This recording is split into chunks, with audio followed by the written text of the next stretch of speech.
You have to do it as a host. Rock and roll. Oh no, it's recording. No, you're recording. Is it? Okay. All right. I got it to work on from this toolbar up here. Well, good, Todd. We're glad that you could join us, and hopefully it won't be too complex of a discussion here anyway that you couldn't share with Craig. We primarily just wanted to first kind of reconnect with you guys. I know it's been a while since I last spoke with you, and probably been a little bit of time since you met with Hema. We were sorry to see Jim go. I actually brought him on a few years ago as a client advisor, but due to some restructuring that's been going on at CMTC recently, we had a riff, and we let a handful of our staff go, and Jim unfortunately was among them. I see. So because of that, and because of the fact that I'd had an opportunity to meet with you once before, and because of the nature of your project being heavily marketing related, and I also have a close working relationship with Hema, we're kind of in sync in terms of our marketing backgrounds. We thought it would make sense for me to take over account management with you guys, and to kind of insert myself into Jim's role and pick up where you left off talks on this e-commerce platform. And I know there's a few other things that you guys were talking about doing with Jim as well that I wanted to revisit, such as factory automation, and see what your thoughts were on that. Sure. So before we go ahead. Yeah, we've had several companies in recently, and we attended the Westpac show down in Orange County a couple of weeks ago, just to meet with people who are making everything from blenders to scales, and so we have a couple of proposals in front of us. We have one end-to-end proposal, and we have a couple other proposals where they're just proposing for a particular part of the solution. So we're still kind of evaluating all that. And are these proposals for the e-commerce platform or for something else? So these would be for equipment and for automating our production processes. Okay. Well, you guys might be further along the discussion on that topic, and it may not be relevant for us to address it unless you're looking for something. But really what I had in mind initially, at least, was to come in and do an assessment, but you may be beyond that. Well, Chris, honestly, it's difficult to get, the thing I like about you guys is, that you are third party, and you are, you can give kind of a very objective consultation approach. So, otherwise you are dealing, with salespeople, and so really, in terms of what you know about manufacturing processes, what you've seen, what are some of the best practices, any ideas you have like that, I'd definitely be interested in hearing them. Well, let me tell you, and forgive me for just a minute, Hema, while I kind of divert onto the automation topic for just a minute. No problem. What I thought we could do today, Todd, is walk you through the scope of work document that Hema has put together for the e-commerce. But I did want to bring up an idea that I had, and I think Jim might have been thinking along these terms as well. I'm assuming that Jim spoke to you about the state funding that we have available to help small manufacturers like yourself offset some of the costs associated with improvement projects. Did he discuss that funding with you? We talked about, we talked about a lot of different things. I mean, one of the things that I read up on after we had some of our early conversations was something to do with the fact that if you were doing things that were related to research and development, there were funds available. I don't know if that's the same program, or you're talking about something else. I'm talking about something else. That the R&D tax credits and those kinds of programs are definitely something that I can get you information on, and that's kind of a standing offer, if you will. But in the interim, or I'd say within the last year or so, the state has become a little bit more committed toward recognizing the needs of small manufacturers and the need to invest and to help them, improve upon their competitiveness. And so they started a program last year. It's called the acronym is SB TAPE, which stands for the Small Business Technical Assistance Expansion Program. And CMTC was designated as one of the partners of the state that will help bring this program to the manufacturer level.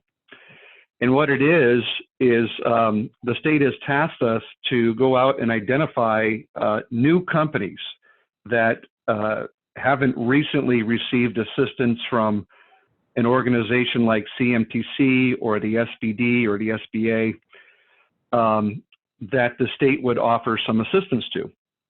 And so you guys qualify, as even though we've been working with you for a little bit, we haven't actually sold you any services yet. And so because of that, you fall into that new category, or the eligibility category for the funding. And what the funding does is it helps offset the cost associated with an improvement project, up to 75% of that cost,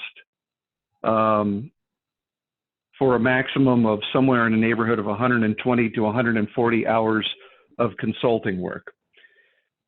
And so the way that I was thinking of approaching this is that we've got Hema, who can work with you in developing a digital marketing strategy and an e-commerce platform.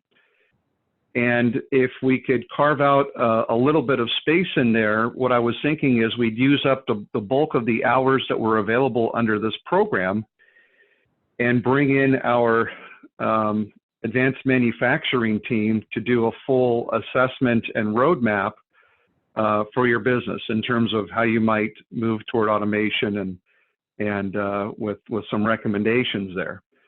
That would be a minor piece of this project, but I think I could fit it into the scope of the SB TAPE program to minimize the cost to you guys, so that you'd be looking at, let's say, a 140-hour project comprising of those two elements, and the state would offset, like I said, 70 to 75% of those costs. Oh, that's great. Yeah, no, I don't recall us talking about this before. That's very, we've become very interested in about that and what that would look like.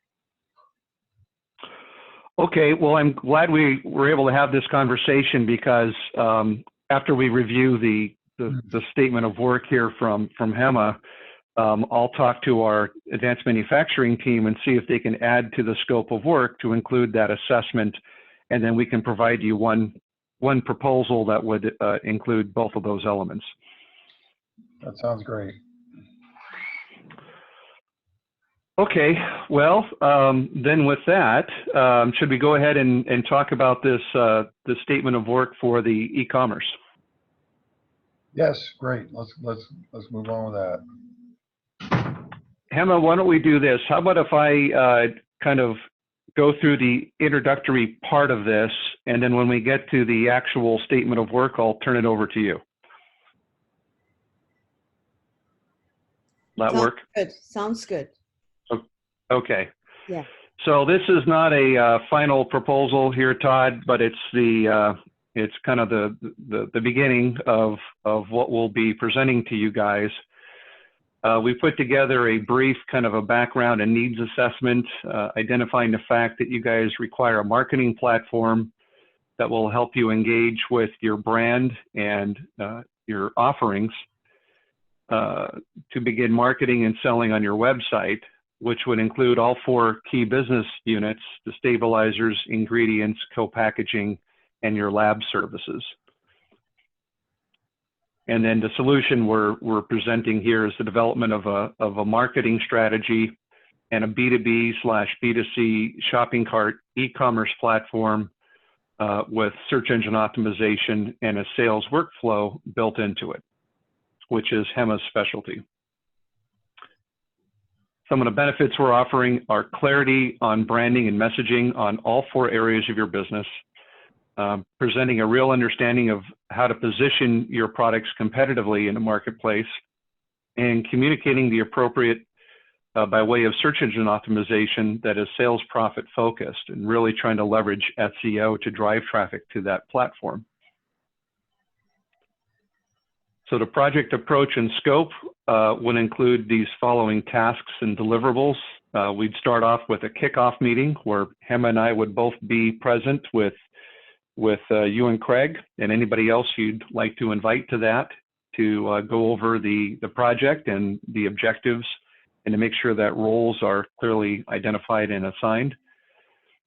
And then they would lead into some of these other tasks. And Hema, I'll let you go through steps 2 through 5. Okay. So Todd, when we first met, I spoke to you about the need, the mandatory need, I should say, to really identify areas that will yield you sales that is profit-based, right?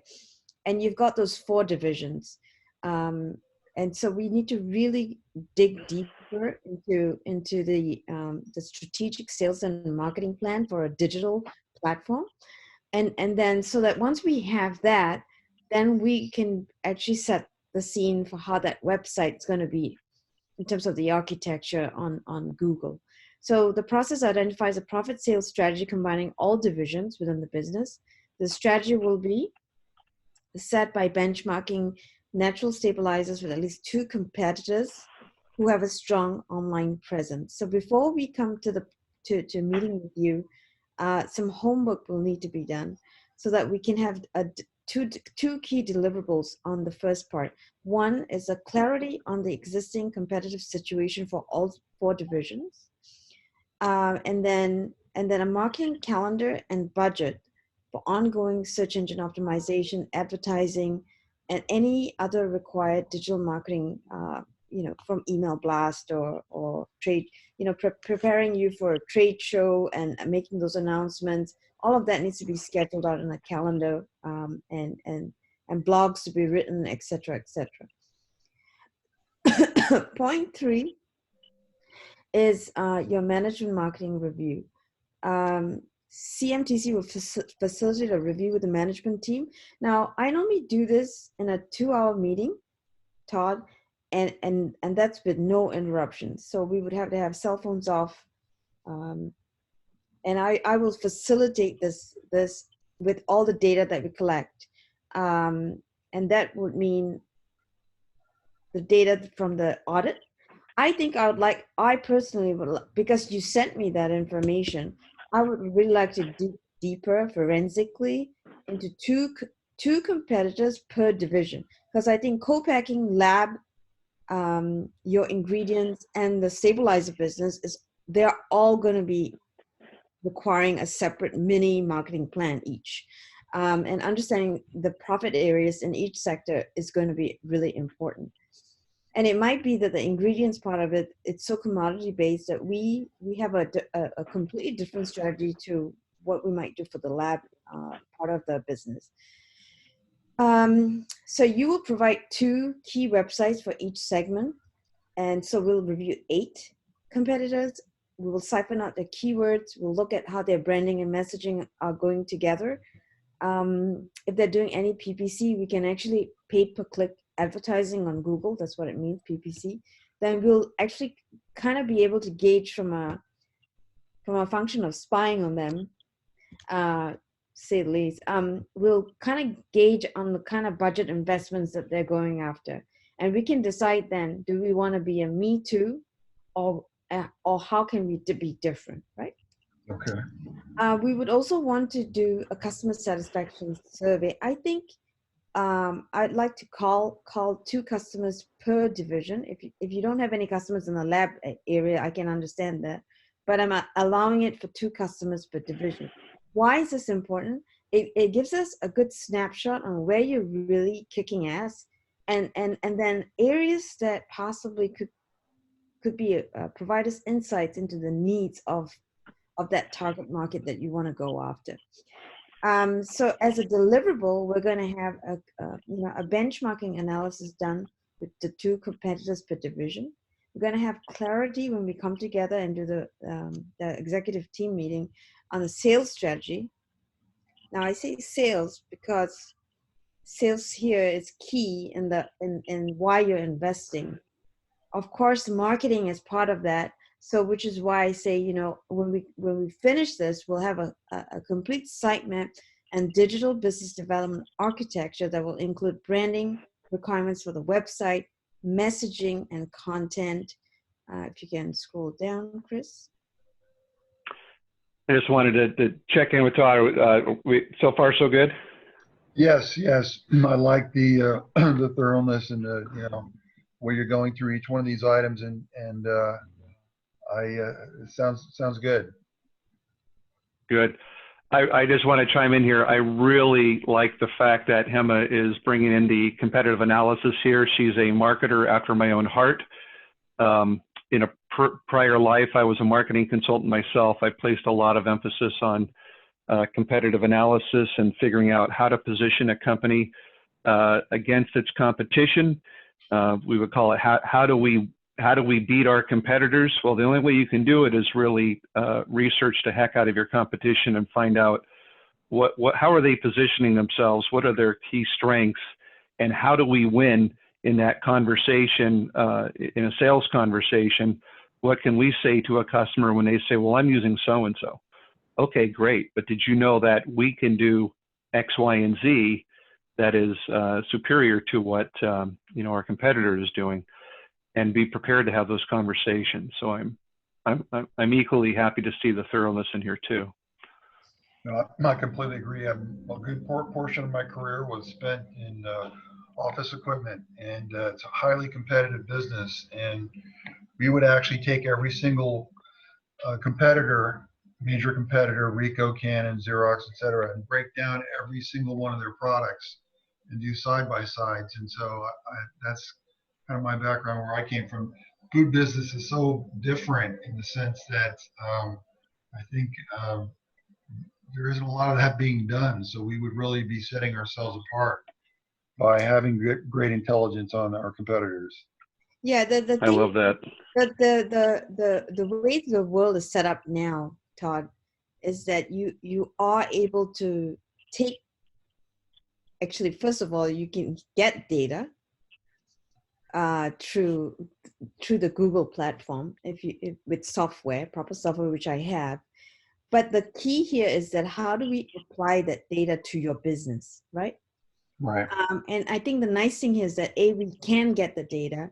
Number 2, we can sit around the table and say, this is the situation, the situational analysis. But more importantly, people tend to go and say, let's get it all, but that's the wrong way of doing it, because companies don't have budgets to do it all. And I think the way to do it is to look at what are the cash cows, what are the star products, what yields you the highest margin, mid-tier margins, and then reverse engineer the SEO to sales strategy in light of that finding, right? And I think a lot of people go in head on as well and be a me too. But my hope is to see, okay, areas that we're going to be me too, and areas we're going to be different. And I think that differentiation model is going to set you further apart from your competition. Yes, I agree. I mean, I see some opportunities in the business. We talked a little bit about, I mean, to me, the ingredients is kind of the lowest hanging fruit of all these things we're talking about, these 4 different divisions. And we see, we have some very large national accounts that we are essentially just acting as a distributor. We're reselling, ingredients, gelatin, sugar, what have you, to them. And you might, for me, from coming in from outside the industry, looking at this, I'm saying to myself, why aren't these people going directly to manufacturer? Well, it's because the service isn't there. They Yeah, want to deal with somebody Hmm. that can facilitate, that can get the orders out to them on time, that exactly. keeps ample inventory, does all these kinds of things. And so if they were to go to the manufacturer, they don't get the kind of treatment you would expect they would get, considering the quantity of product they're buying. And so all those kinds of things that don't typically make sense to me, I see them in the food business. Yeah, yeah. Hmm. And the food business is you're lucky because that's where it's thriving right now, right?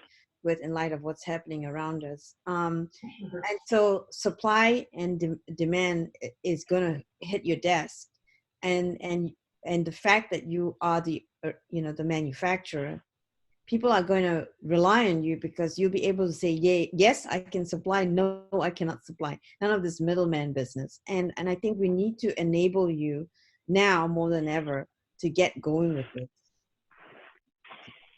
Right. So as a result of us coming together and getting all that data, we will be able to map out the entire site map for the website. And then if through the findings we decide that we want to have a shopping cart environment, we can do that. We can create an e-commerce website for you that takes payment, and they can buy online. Um, and we will have the SEO to sales, search engine optimization work, in an applied approach. I say applied because a lot of people say, well, we'll just rank you as a stabilizer company. That's not the right approach. We have to apply it to the areas that are going to emotionally connect with buyers out there, but in tandem with research on keyword analytics, which we can tell the average search terms per month for certain areas that we want to go after. So that's why I say it's applied. So there's a bit of a science to it, and that's something we can do as part of the deliverable. And then once we set that stage up for you, Todd, then comes that whole communication and marketing calendar, but more importantly, your annual marketing budget. And we can break that down into quarters so that you can take a look at what you're in for, because SEO takes about a good 6 months to get established minimum if it's done correctly, and if you've got all the facets put together properly. Now, in between month 1 and month 6, there might be some hybrid work that we need to do, meaning organic and paid ads, right? But we need to understand, like, maybe not. Maybe if we have a different enough strategy, what we need to do is more email blasts in the short term. But all of that will come on as part of the deliverable when we finish that strategy paper. And then we go into, once you approve all of that, then we can start the website design and development work. A lot of people think that websites are a string of pages put together and, let's go. It doesn't work that way. I think I explained to you when we met, the website is like the car that we drive on a freeway. And it's really important that we understand the engine behind that. And I use WordPress because WordPress, and you can Google this, that it's been benchmarked against other sites, other platforms. And as an SEO engineer, I really like WordPress because we can manipulate the back end of it, and get it to race quite efficiently and effectively, resulting in lead generation if it's done correctly, of course. And if we decide on a shopping cart, then we would apply their WooCommerce plugin, which will give you the ability to put products on there and then have a checkout function and get paid for it. So we once we go to design, basically we want to revisit your branding and messaging, and we'll come up with the brand and the messaging for each division. We'll have the design visuals, one homepage visual, one inner page, and the shopping cart page if we decide to go that route. Upon approval of the designs, we'll begin coding the website, and then the site will be hosted on our demo platform during the development phase. Once you approve the website, then it'll go onto your live site that you would own. And this is a project-based thing that once the car is developed, I'll hand over the keys basically, and you are 100% the owner of this website. At this time, I've said that all content, images, videos, and text will be provided by you, the client, and we will upload as you give them to us. We will upload it to the website and for final review. And the last point I just talked about. And then once we finish it and it's live, we'll provide training on how to use WordPress. And generally speaking, people pick it up in an hour. And so I've allocated that for an hour for your team to teach, to train you and Craig on how to use this platform. That's where I've gotten so far. I'm pretty confident after I looked at those websites that you sent me, Todd, that I can help you enable an architecture on Google. But we need to go through this process. Right. What do you think, Emma? Have you had any experience with an industry, that's a little bit outside the normal, like I think the food business is? You probably noticed from some of the stuff I sent you that when it comes to ingredients, there's a big giant monster that's come on the scene the last couple of years, ingredientsonline.com. They're going with, marketing the way all big companies and good companies on the web are marketing. They're kind of unique in that there aren't really a lot of other companies that are marketing with an e-commerce platform like they are. So I was curious. In other words, most of the other ingredients companies, they'll talk about their ingredients and everything. They'll do their little billboard page, but they won't have any way for you to buy 24/7 for you to buy their product online. Yeah. So ingredients, I think your ingredients fall under the category of commodity, right? But in light of what's shifting very quickly right now, I think people will want. It'll be interesting to test this theory when we talk to your customers. I think a lot more people are trying to get to the source because of delays in supply chain gridlocks from wherever, right? So Right. if you've got supply and there's demand, I think the best point of sale is your website right now. Now, whether you need a checkout function is a different story, but if you can list the product that they can buy directly from you, the only thing I can see from an efficiency standpoint is payment. Now, if someone can pay you to ship something right away, that's magic, right? That's where the rubber meets the road. That's marketing at its best. But if you're willing to take on pallet load orders on the website, that's kind of, some people may not want to do that. They want to know who they're dealing with. So you want to start building a relationship. So you might actually show it like a shopping cart, but you invite them to fill in a form online, and then Craig or yourself start fostering that relationship by way of email or phone or whatever it is. So this is something that we probably will come out from the customer satisfaction survey. That's a very good point. Yeah. I think you're right. Obviously, there will become, situations too where we'll need to do credit checks and people may want terms. Exactly. And things like that. Right. So I think the other thing that could, and and this is blue sky stuff. The other thing that's happening right now in light of the COVID-19 is that there's a lot of talk around using credit cards and cash and all of that, right? For safety reasons. I just want you to know that WordPress has a facility to accept, should the world move to cryptocurrency based payments, we can actually enable that for you on WordPress going forward. So what I like about WordPress is that from an engineering standpoint, it's got that state-of-the-art feature behind the scenes. And some of my clients are accepting Bitcoin and Ethereum and all of that. So we are able to enable that should this become something for discussion in the 2-3 years. It could be even next year. But the key here is demand and supply, and I think the food chain, the food business is is thriving right now. I have a client in Canada, and he says that his business is like, it's better than Christmas right now.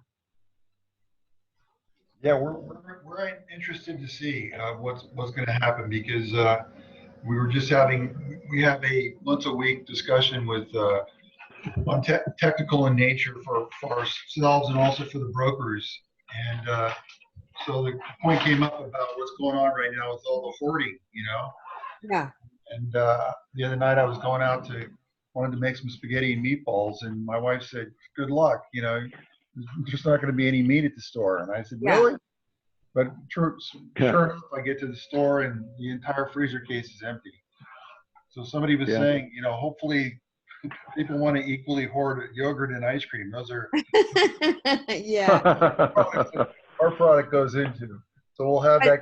But you know what, Todd, your lab work might become more lucrative going forward too. Yeah. But you're a specialty lab, and you do specialty testing. So we need to get that message out there. Right now you're hiding, right? But we need to present it in such a way that you are this amazing lab in LA that people can come and get testing done. Right.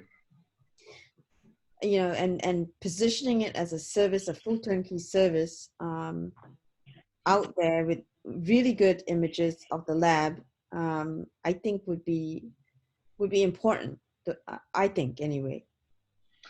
Yeah, you know, it's kind of that's one area that's a bit of a mystery to us. I mean, we know exactly what we do, and we've been testing the product since the company's inception. So, you know, we'll know what we're doing, and even though our slate of tests is somewhat limited compared to some of the other labs, but the other side of that is if that can't go, if that's going to be a very long-term project, the other angle just want to share with you is we may also look at just shutting the lab down and using that space that we have in our facility for additional manufacturing capability.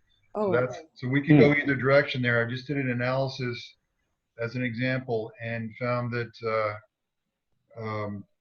look, currently we're spending about $700 a month to have testing done that we don't do. And if we were to send out all our testing, we would be looking at spending about $30,000 to $32,000 a year. While we're paying, you know, our lab guy there who's nearing retirement, we're paying him a lot more than that, of course. And so anyway, I just want to point out, you know, we're really flexible in terms of we want to do what's going to make the most sense for the business long term. Of course. But this is why that strategy meeting is really important, because it will consolidate that profit model, the sales to profit model, right? Because there will be areas where the lead time is going to be longer, lead times that are shorter, and then does the shorter mean, is it a higher volume, lower value item, or is which area is going to yield the high volume versus the low volume, high value items? So we really need to look at that mix, right? Right. And the reason I say that, because it will start to make sense as to where we invest time in the SEO process. Understand. To go through a scattergun approach, Todd, it won't be effective. B, your money's not going to go very far. Yeah, I mean, I think I told you the story about the ingrown toenail, didn't I? What's that? Oh, yeah, that's right. Yeah, you did. That was a great story. I don't think Chris has heard my ingrown toenail story. No, I haven't. I have one right now. Maybe you can help. I'll tell you that separately one day, Chris. Okay. But we need to identify your ingrown toenail.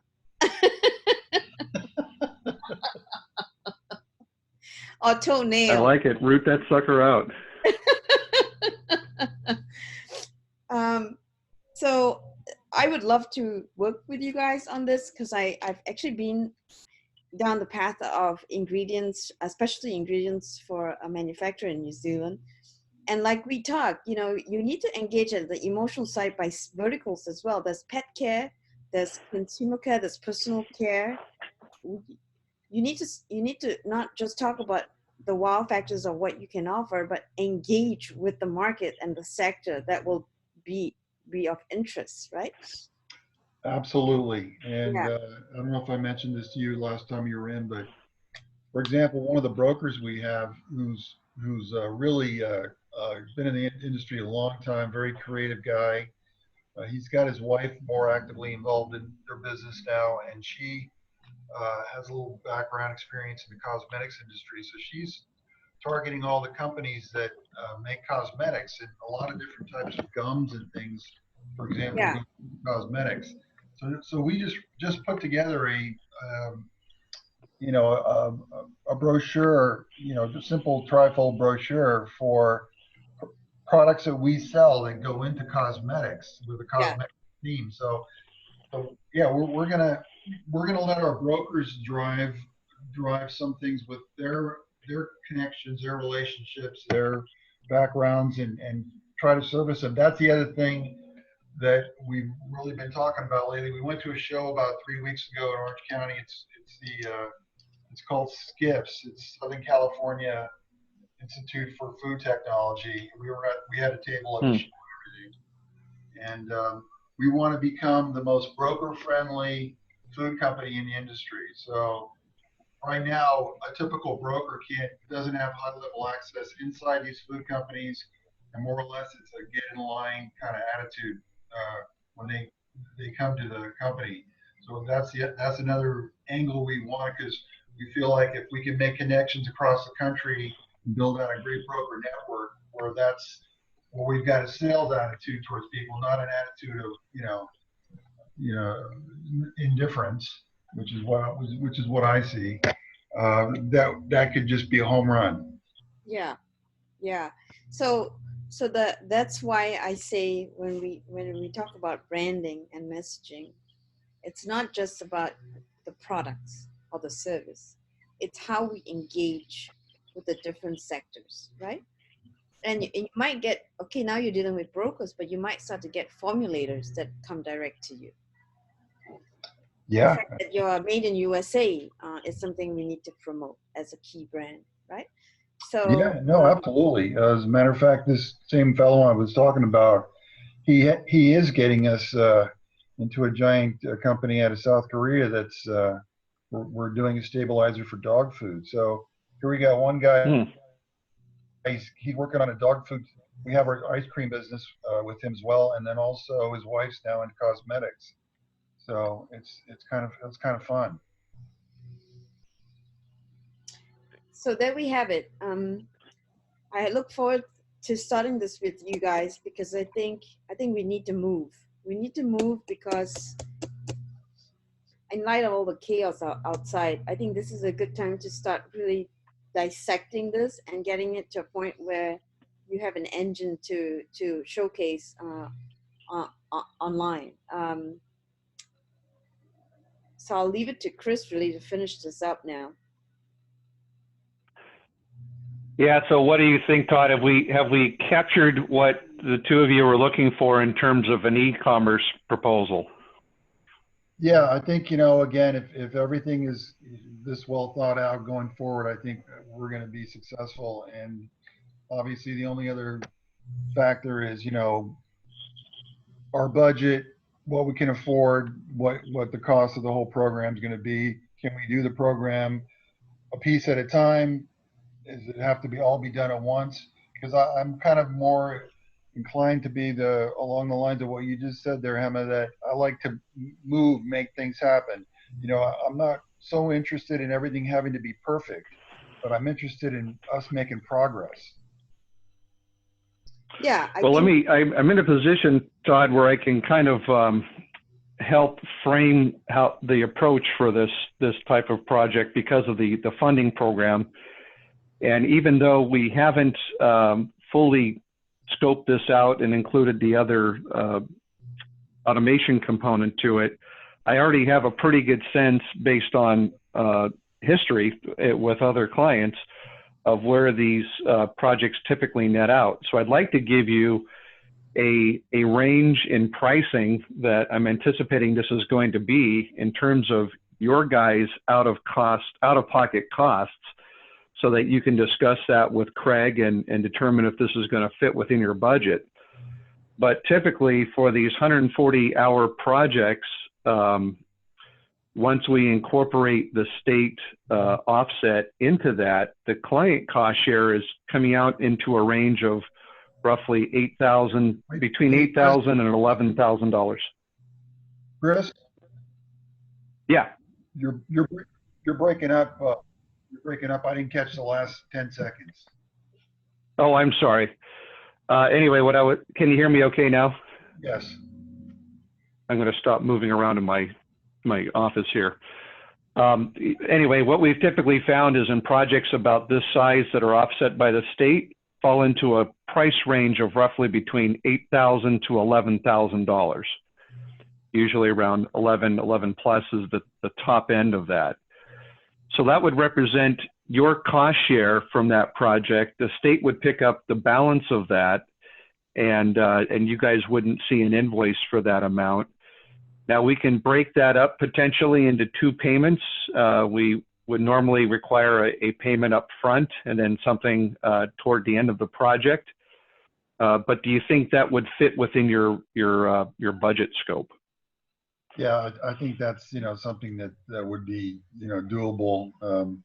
Obviously, I'd like to understand more or less, have that roadmap that you were talking about, Emma, where you go, okay, here's where we are today. Mm-hmm. Here are all the steps. I mean, you've outlined some of them today in the meeting, but in terms of, I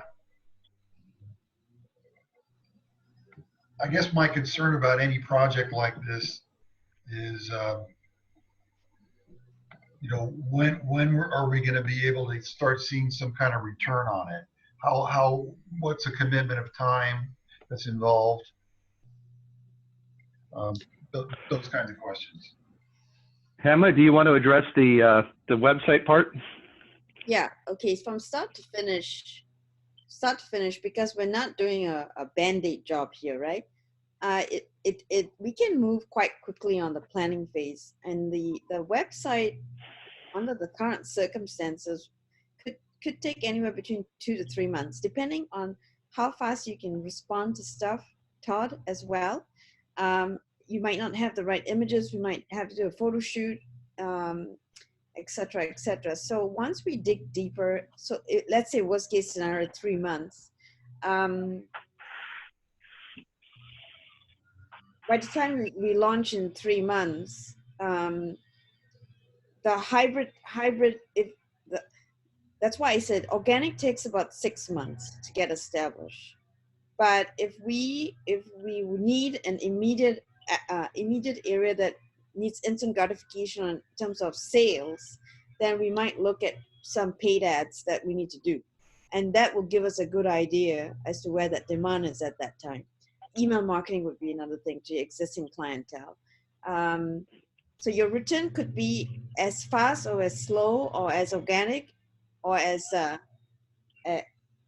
aggressive as you would want it to be once we go through that exercise, the planning phase.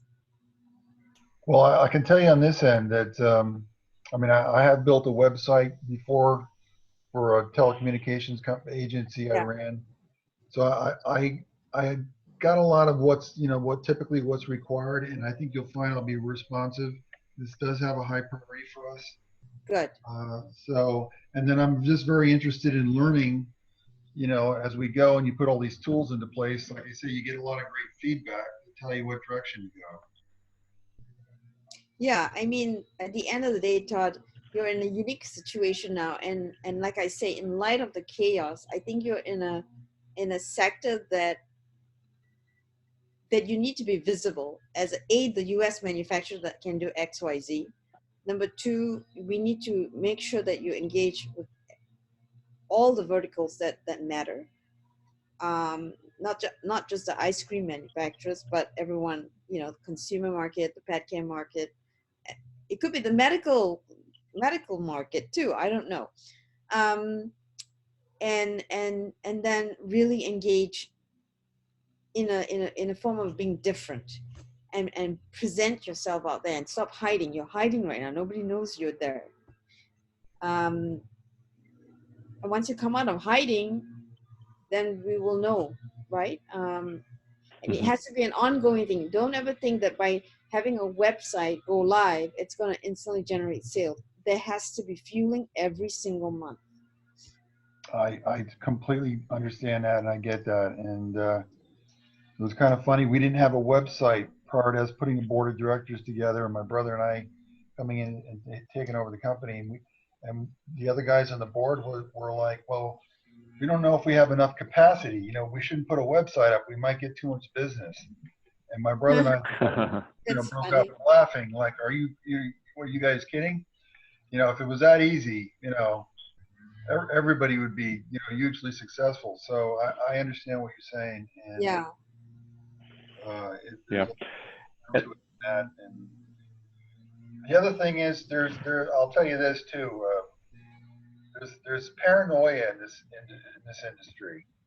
There's this paranoia about your secrets and, who's stealing this and who's going to get that. And, and it's like, I come from the technology background where, there isn't time for paranoia. You got to keep moving faster than the other guy. Exactly. Yeah. And, and so I think that's the other thing that we can bring to it is, we're not worried about somebody stealing our secrets and putting us out of business next week. Right. And at the end of the day, Yeah. a product is a product. It's a product. You have to have a good product. The real secret sauce here is the backing of it, meaning the company, the people behind it, right? People Yes. have to deal with a reliable sauce. You're dealing with food here, and ingredients. So I think we really need to ooze credibility and guaranteed product, high quality items that you can say, hand on your heart, you're getting the right thing, the right gum, the Right. right stabilizer. Right. There's a lot of nonsense going on with Asia and the United States at the moment. We need to harvest on this now, Todd, because I think this is the time where people are going to turn to American producers. I think you make a great point. I mean, something I heard the other day which scared me was that 90% of our pharmaceuticals are being made in China. I was like, Right. That's right. who let that happen? You're going to see a massive shift take place. That Yeah. doesn't sound like a smart plan for us. Right. Not a good strategy. Well, and pertaining to the factory automation part of the roadmap there, that's something we could do concurrently, because we'll have a separate team working on that. We've got 2 individuals in our advanced manufacturing team that would partner up to work with you. And I'm thinking that's probably a 2 to 2.5 month undertaking that would culminate in a written report, again, with the roadmap, the recommendations spelled out in that report. So that would not extend the life of this project necessarily, because I think the 2 tasks would be done concurrently. Okay, good. And so we could likewise, after we kick off the marketing part of this, we could schedule a follow-up meeting with the advanced manufacturing team and get that portion of it kicked off as well. Okay, that sounds good. So here's what I think we'll do in terms of next steps, Todd. I'll, as we conclude our conversation here, I'll stop recording and then forward that over to you to share with Craig if need be. Him and I will finalize the scope on this marketing and e-commerce piece of it, and then I'll talk to my teammates in advanced manufacturing and get that portion of the scope of work incorporated into this document. And then once I've got the proposal package all put together, I should be able to get that out to you guys, if not by Friday, by Monday at the latest, to review. And then once you're ready to go, we'll just need a down payment and a signed contract, and we can schedule that kickoff meeting. Okay, all right. What I'll do is hopefully be able to grab Craig today and listen to this recording you're sending to me and get his feedback. And if there's any questions, we'll come back to you. Would you like me to just email both of you guys if there's any questions? And then yeah, Okay. That would be fine. Or yeah, you can email both of us, and yeah, typically I'll be the one primarily responding to you. Okay. Great. Well, good to catch up with you today. Yes. Yeah. Excellent. Thank you. Very productive meeting. I appreciate it. Thank you, Well, Todd. great. We appreciate your time. All right, guys. Thanks for your time today, and we'll be getting back to you soon. Okay, bye-bye. Bye-bye. All right. Bye.